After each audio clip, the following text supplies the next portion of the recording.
है, पक्ष और विपक्ष दोनों मिला हुआ है।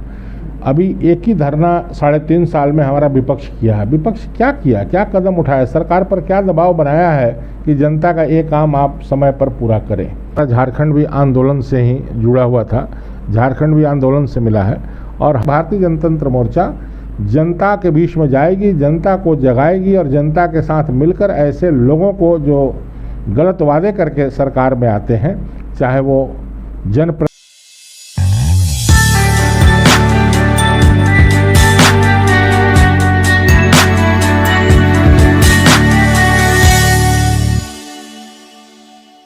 नमस्कार, आप देखना शुरू कर चुके हैं VNN और आज हम बात करेंगे झारखंड में चल रहे वर्तमान उन मुद्दों की जिन मुद्दों पर लगातार गतिविधियां हो रही हैं। भारतीय जनतंत्र मोर्चा के झारखंड अध्यक्ष धर्मेंद्र तिवारी जी से इन सारे मुद्दों पर बात करने का कारण ये है कि जनतंत्र मोर्चा बहुत तेज़ी से बढ़ रही एक पार्टी है और इस पार्टी का जनाधार बढ़ता जा रहा है और इस पार्टी का चेहरा भी एक बहुत ही साफ सुथरा है। सरयू राय जी एक फेस के तौर पर इस पार्टी की तरफ से प्रोजेक्ट किए जाते हैं।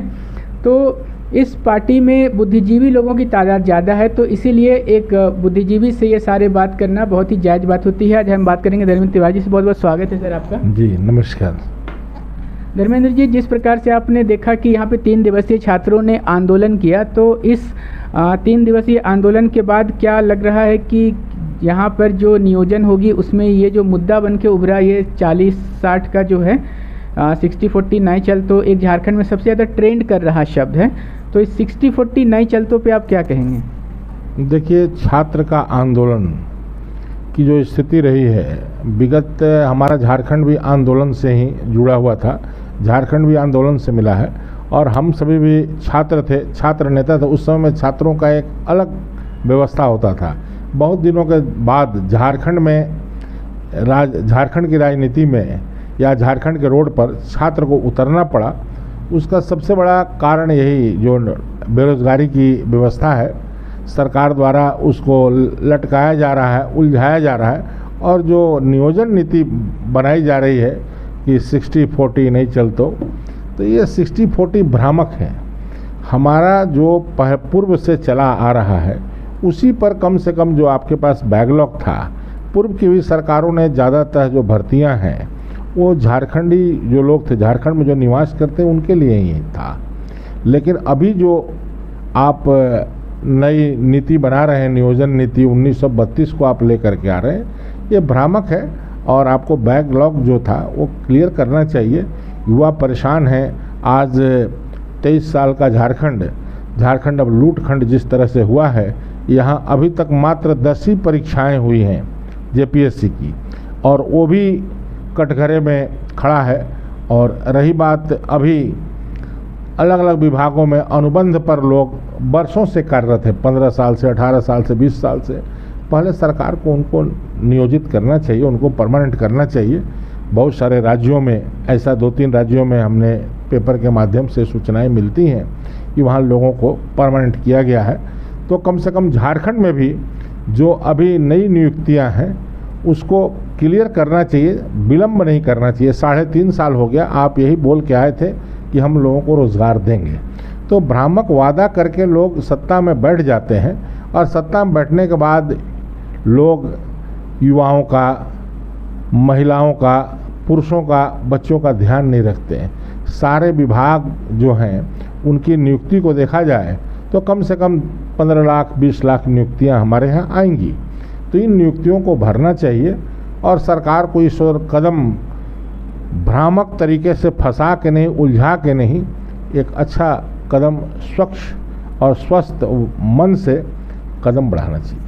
सर, स्वस्थ मन से सरकार शायद बढ़ाना चाह भी रही होगी, मगर बात जो उलझ गई है वो उलझ गई है स्थानीय नीति झारखंड का क्या हो, नियोजन नीति क्या हो, इसी पर बात विवाद हो जा रहा है। तो क्या कोई ऐसा रास्ता आपको दिखता है जिससे कि ये नियोजन नीति को लेकर के रास्ता कुछ क्लियर बन सके? ये देखिए, नियोजन नीति राजनीति से प्रेरित है और नियोजन नीति जो है उसको जब आप बनाएंगे उसको समय लेके बनाइए। लेकिन अभी जो जिस ट्रेंड पर पिछली बहालियाँ हुई हैं उसी पर लोगों को बहाल करना चाहिए।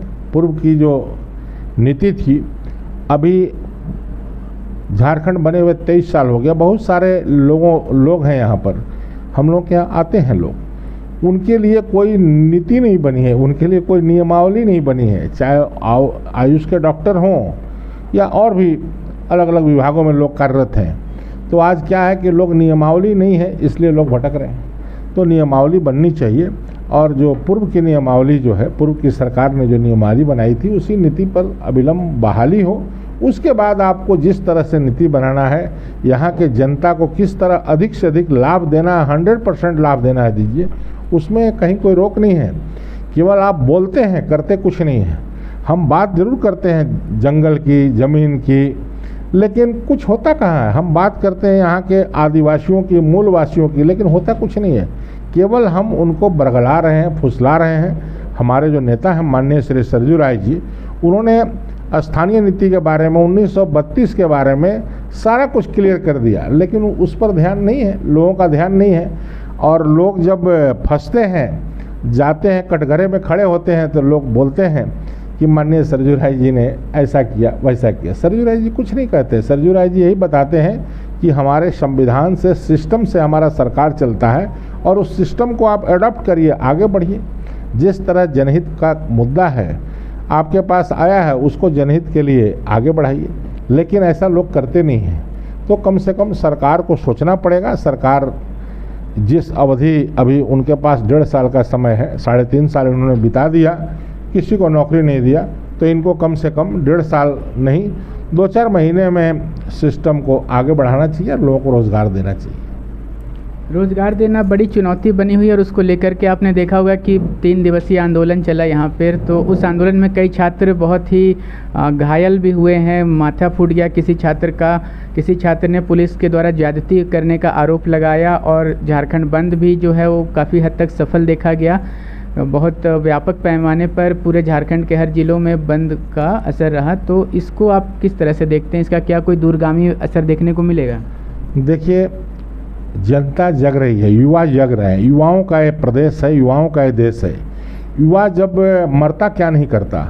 तो हम सभी और हमारे जो नेता हैं माननीय श्री सरजू राय जी, उनकी ओर युवा एक अलग दृष्टि से देख रहे हैं कि हमारे को न्याय यही दिला सकते हैं, यही हमको आगे बढ़ा सकते हैं। प्रदेश भी देख रहा है। तो मैं यही कहूँगा कि जो कार्यक्रम 3 दिन का रखा छात्रों ने, ये बहुत अच्छा कार्यक्रम था उनका। और ख़ास करके जिस तरह से पुलिस प्रशासन बर्बरता से उनके साथ पेश हुआ, ऐसा नहीं होना चाहिए, और उनकी बातों को सुनना चाहिए। मुख्यमंत्री को बुला करके छात्रों से बात करना चाहिए और उनकी समस्या का निराकरण करना चाहिए। भारतीय जनतंत्र मोर्चा यही चाहती है कि जल्द से जल्द सरकार और छात्रों के बीच में जो बेरोज़गार होकर के रोड पर घूम रहे हैं, उनके भी परिवार में माता पिता को एक अलग एक्सपेक्टेशन है, इस राज्य में रह रहे हैं, तो उनको भी है कि हमें नौकरी मिले। तो नौकरी मिलने का तो कोई बात नहीं है, केवल पक्ष और विपक्ष दोनों मिलकर जनता को दिग्भ्रमित करके लूट रहे हैं। भारतीय जनतंत्र मोर्चा जनता के बीच में जाएगी, जनता को जगाएगी, और जनता के साथ मिलकर ऐसे लोगों को जो गलत वादे करके सरकार में आते हैं, चाहे वो जनप्रतिनिधि हों या हमारे यहाँ जो पदाधिकारी कर्मचारी हों, इनको चेतना चाहिए और सही दिशा में कार्य करना चाहिए। जब हमने इतनी बातें की स्थानीय नीति और नियोजन नीति की, तो आपसे एक सवाल पूछना बनता है कि जब स्थानीय और नियोजन नीति की बात होगी तो 2 तरह का बात यहाँ पे ट्रेंड में है। एक है जो कि अभी 60-40 है, और इससे पहले 1932 का खतियान आधारित एक स्थानीय नीति पे बेस्ड नियोजन नीति की बात हो रही थी। तो भारतीय जनतंत्र मोर्चा किस नीति से इत्तेफाक रखती है, या इन दोनों से परे हट कर के भी कुछ जनतंत्र मोर्चा के पास में कुछ है? इन दोनों से परे हटकर हमारे जो संरक्षक हैं उन्होंने बता दिया है कि आप नीति इस तरह की बनाइए जिसमें छात्रों का हित हो, हमारे राज्य के वासियों का हित हो, ऐसा कार्य कीजिए। उन्होंने सही, अब ये क्या है ना, पक्ष और विपक्ष दोनों मिलकर भ्रमित कर रहे हैं लोगों को। भ्रमित करने की आवश्यकता नहीं, जो पदाधिकारी बैठे हुए हैं वो भी भ्रमित कर रहे हैं। नीति बनाइए, लोगों को रोजगार दीजिए, ताकि अमन, चैन और शांति हमारे प्रदेश में। चलिए चलते अंत में लास्ट सवाल पूछना चाहेंगे कि भारतीय जनतंत्र मोर्चा एक ऐसा ही मिलता जुलता पार्टी है, भारतीय जनता पार्टी, उसके प्रदेश अध्यक्ष को जन्मदिन के दिन में थाने से नोटिस मिलता है। कई लोग इसको इस तरह से लिए कि जैसे ईडी यहाँ के अफसरों और नेताओं को नोटिस भेज रही है, उसी तर्ज पर अब झारखंड सरकार अपनी खाकी वर्दी की ताकत दिखा रही है, तो इस पर क्या कहेंगे? देखिए, ये सब दिखावा है। हमने अभी थोड़ी देर पहले आपको बताया कि दोनों मिले हुए हैं, पक्ष और विपक्ष दोनों मिला हुआ है। अभी एक ही धरना 3.5 साल में हमारा विपक्ष किया है। विपक्ष क्या किया, क्या कदम उठाया, सरकार पर क्या दबाव बनाया है कि जनता का एक काम आप समय पर पूरा करें? उसके लिए विपक्ष कुछ भी नहीं किया है।